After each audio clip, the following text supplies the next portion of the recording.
Bonjour.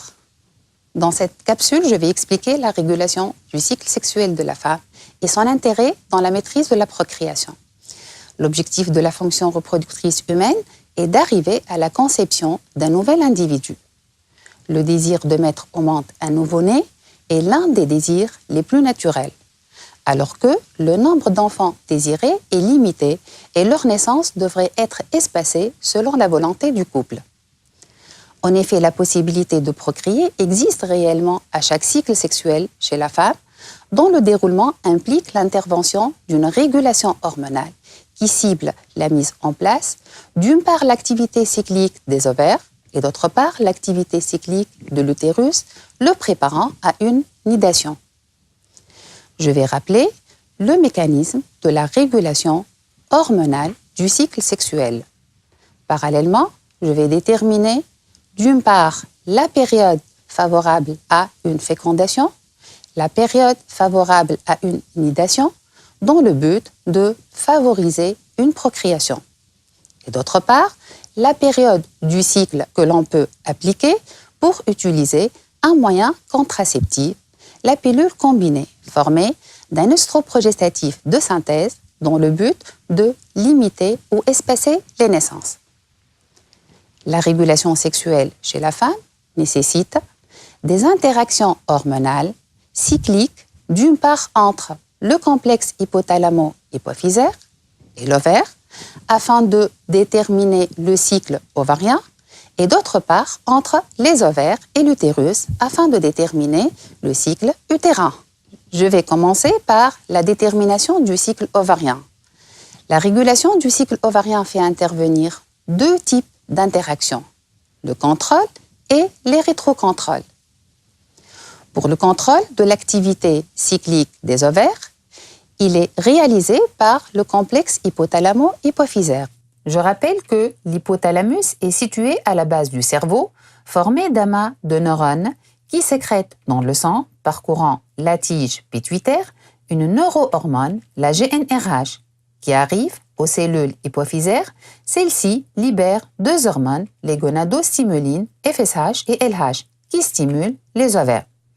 À leur tour, les ovaires exercent des rétrocontrôles sur le complexe hypothalamo-hypophysaire par l'intermédiaire d'hormones ovariennes. Comment l'activité ovarienne est-elle contrôlée par les gonadostimulines? Au cours de la phase folliculaire, la sécrétion de FSH permet le développement des follicules ovariens et stimule la sécrétion d'œstradiol par la thèque interne et la granulosa des follicules tertiaires et mûrs.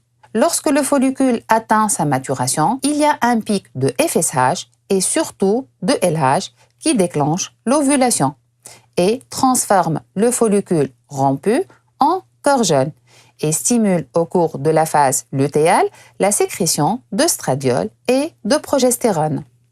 Je passe au deuxième type d'interaction, les rétrocontrôles.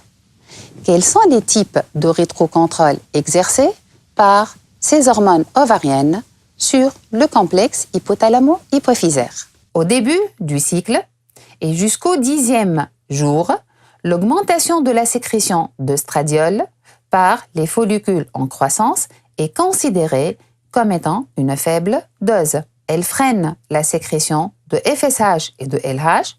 On parle d'un rétrocontrôle négatif et dont la conséquence est l'obtention d'un seul follicule dominant contenant le futur gamète femelle.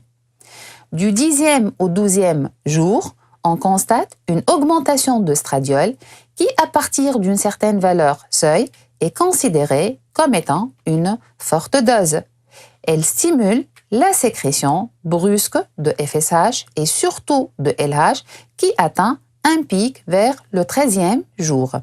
Le rétrocontrôle dans ce cas s'inverse en positif et il est responsable de l'ovulation, c'est-à-dire l'émission d'un seul gamète appelé ovocyte 2.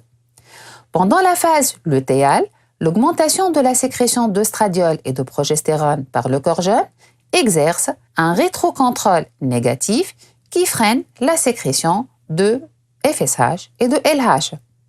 S'il n'y a pas eu fécondation, on constate à la fin du cycle une régression du corps jeune qui entraîne une chute des hormones ovariennes et par conséquent une augmentation du taux des gonadostimulines par une levée de l'inhibition, dont l'importance est de déclencher un nouveau cycle ovarien. En cas de fécondation, le corps jeune persiste, le taux sanguin des hormones ovariennes reste élevé, d'où le maintien de l'inhibition sur le complexe hypothalamo-hypophysaire par le rétrocontrôle négatif. Je rappelle maintenant la relation hormonale entre l'ovaire et l'utérus afin de déterminer le cycle utérin.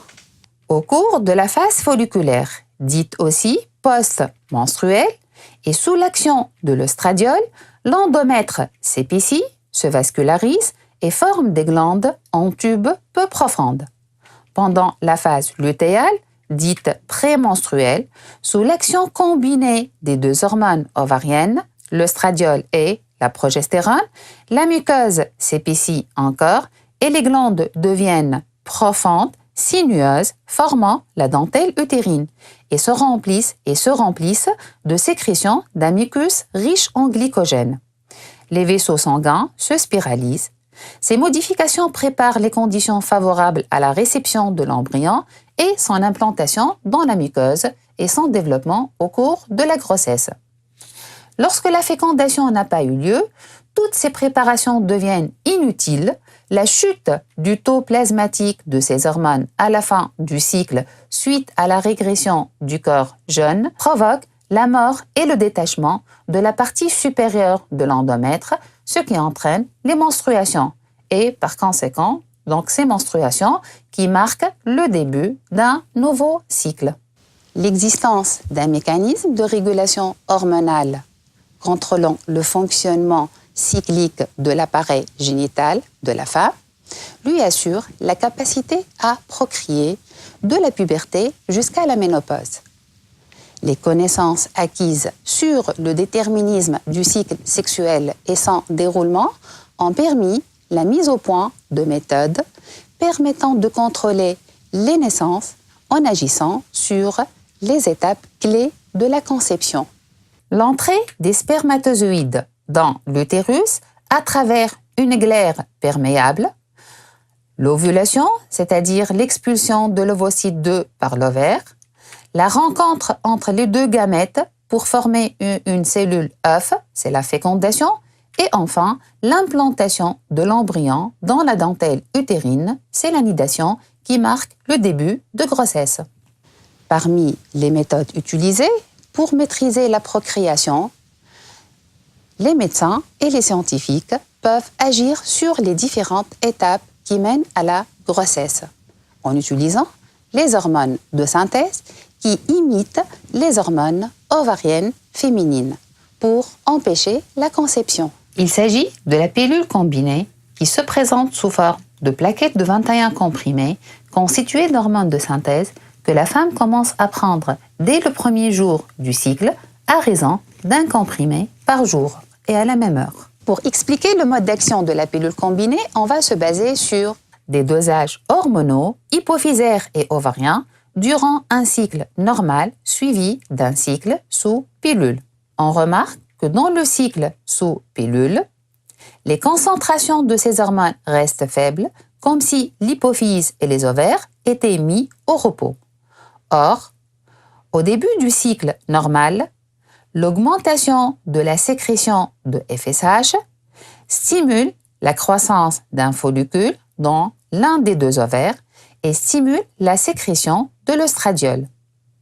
À la fin de la phase folliculaire, ce follicule atteint sa maturité et sécrète une forte dose d'œstradiol qui exerce un rétrocontrôle positif sur l'hypophyse et entraîne un pic de FSH et surtout un pic de LH responsable de l'ovulation et de la transformation du follicule rompu en corps jeune. De ce constat, on déduit que la pilule combinée formée d'hormones de synthèse agit comme les hormones ovariennes sécrétées durant la phase lutéale par le corps jeune qui exerce un rétrocontrôle négatif.